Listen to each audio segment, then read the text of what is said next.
दिल्ली विधानसभा चुनाव की। जी हां, दिल्ली में चुनाव का मौसम चल रहा है, जहां मामला त्रिकोणीय नजर आ रहा है। वहीं कुछ ऐसे छोटे दल भी हैं जिनका बोलबाला इस बार देखने को मिल रहा है। बात कर लेते हैं दिल्ली के चर्चित चेहरे ताहिर हुसैन की। जब राजनीतिक दलों के लिए दाग अच्छे हैं, तो दागियों को चुनाव लड़ने और जीतने से भला कौन रोक सकता है। प्रावधान ही ऐसा है, जेल में बंद आरोपी मतदान नहीं कर सकता, लेकिन चुनाव जरूर लड़ सकता है। दिल्ली दंगे का आरोपी ताहिर हुसैन, जो आम आदमी पार्टी का पूर्व पार्षद है, उसे ओवैसी ने विधायक पद का प्रत्याशी बना डाला है। ताहिर ने दिल्ली चुनाव में प्रचार करने के लिए सुप्रीम कोर्ट में जमानत याचिका लगाई है, जिस पर चल रही है सुनवाई। आपको बता दें कि दिल्ली हाईकोर्ट ने 14 जनवरी को मुस्तफाबाद सीट से नामांकन भरने के लिए ताहिर को कस्टडी पैरोल दी थी और चुनाव प्रचार के लिए जमानत याचिका खारिज कर दी थी। वहीं दिल्ली दंगे के आरोप में ताहिर 4 साल 9 महीने से जेल में बंद है। तो ताहिर हुसैन के बारे में आपको बता रहे, दिल्ली का वो विवादित और चर्चित चेहरा जो इस समय सुर्खियों में है, क्योंकि सुप्रीम कोर्ट में सुनवाई चल रही है।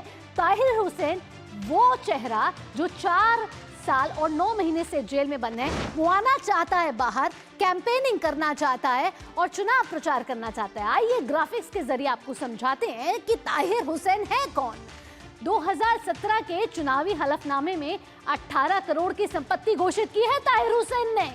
इसके साथ साथ आपको बता रहे हैं कि 2020 के दिल्ली दंगों में ताहिर का नाम आया, यानी कि ताहिर 2020 के दिल्ली दंगों का आरोपी है। नाम आने के बाद पार्टी ने दिखाया बाहर का रास्ता, यानी कि आपने दिखाया बाहर का रास्ता, और अब वो AIMIM असदुद्दीन ओवैसी की पार्टी में जा पहुंचे। 27 फरवरी 2020 को पार्टी से किया गया था उनको निष्कासित। आपके पूर्व पार्षद हैं और अब असदुद्दीन ओवैसी ने उनको मुस्तफाबाद सीट से टिकट दिया है। आइए आगे बढ़ते हुए बात कर लेते हैं ताहिर हुसैन की क्राइम कुंडली की। जी हाँ, क्या कह रहा है उनका क्राइम रिकॉर्ड। दिल्ली दंगों के आरोप में 4 साल 9 महीने से जेल में बंद हैं ताहिर हुसैन। दिल्ली दंगों को लेकर ताहिर हुसैन के ऊपर 11 FIR दर्ज हैं।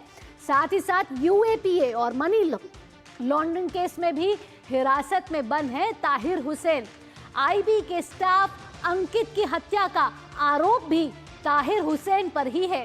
साथ ही साथ आपको बता दें कि कड़कड़डूमा कोर्ट में 1030 पन्नों का आरोप पत्र दायर है ताहिर हुसैन पर, और उसके अलावा ताहिर पर दंगों का मास्टरमाइंड होने का भी आरोप लगाया गया है। यानी कि 2020 में जो दिल्ली में दंगे भड़के थे, कहा जा रहा है कि ताहिर उसका मास्टरमाइंड था। 2023 में कड़कड़डूमा कोर्ट ने तय किया आरोप। वहीं 2023 जुलाई के महीने में 5 मामलों में हाईकोर्ट जो है उसको जमानत दे चुकी है। तो ताहिर हुसैन पे कई क्रिमिनल मामले इस समय चल रहे हैं, लेकिन मुख्य तौर पर दिल्ली दंगों का आरोपी है ताहिर हुसैन, जो 4 साल और 9 महीने से जेल में बंद है। सुप्रीम कोर्ट में 3 सदस्यीय पीठ कर रही है सुनवाई। इससे पहले भी 2 जजों की बेंच ने की थी सुनवाई, जिसमें जो फैसला था वो कहीं ना कहीं विभाजित रहा था। आज सुप्रीम कोर्ट फैसला कर सकता है या नहीं, ताहिर को जमानत मिल सकती है या नहीं। विकास सारथी हमारे साथ जुड़ गए हैं, सीधा विकास का रुख करेंगे, विकास से ताजा अपडेट लेंगे। विकास, ताजा अपडेट दीजिए। सुप्रीम कोर्ट में 2 बजे की सुनवाई तय है, ऐसे में सुप्रीम कोर्ट क्या आज फैसला सुना सकती है? क्योंकि दरकार लगाई गई है ताहिर की वकीलों की तरफ से कि जज साहब 4 दिन ही बाकी हैं, यानी कि कुछ ही दिन बाकी हैं, मुझे चुनाव प्रचार करने दीजिए।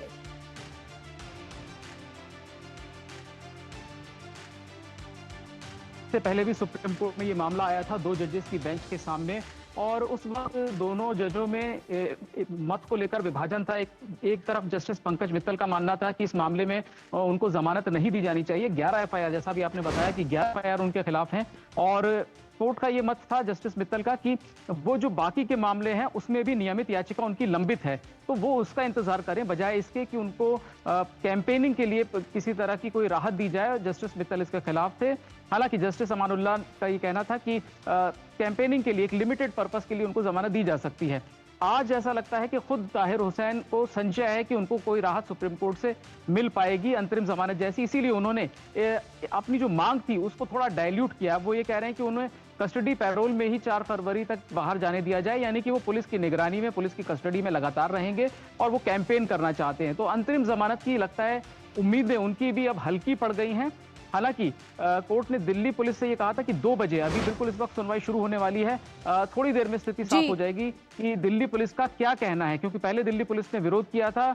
दिल्ली पुलिस ने ये कहा था कि कोई वजह नहीं दिखती कि ताहिर हुसैन, जिसके ऊपर 11 एफआईआर हैं, उसको कैंपेनिंग के लिए इस तरह की इजाजत दी जाए।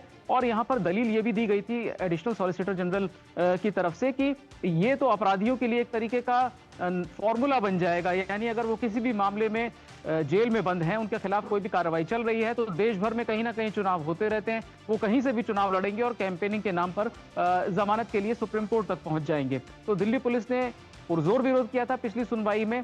इसी के चलते हमने देखा कि दोनों जजों के बीच जो था मत एक समान नहीं था, और आज भी ऐसा लग रहा है कि ताहिर हुसैन उनको खुद को ये संशय है कि अंतरिम जमानत मिलना थोड़ा कठिन है। ऐसे में उन्होंने अब अपनी मांग को थोड़ा हल्का किया है, लेकिन इस मांग को कोर्ट मानेगा या नहीं मानेगा, थोड़ी देर में स्थिति और दिल्ली पुलिस क्या कहती है, ये सबसे महत्वपूर्ण पहलू होगा इस पूरी सुनवाई। जी चलिए, थोड़ी देर का वक्त और बाकी है जब ये पता चल जाएगा कि सुप्रीम कोर्ट ताहिर हुसैन को राहत देता है या नहीं, ताहिर हुसैन क्या बाहर निकल के चुनाव प्रचार कर सकते हैं या नहीं। आपको बता दें, मुस्तफा सीट से ताहिर हुसैन उम्मीदवार हैं।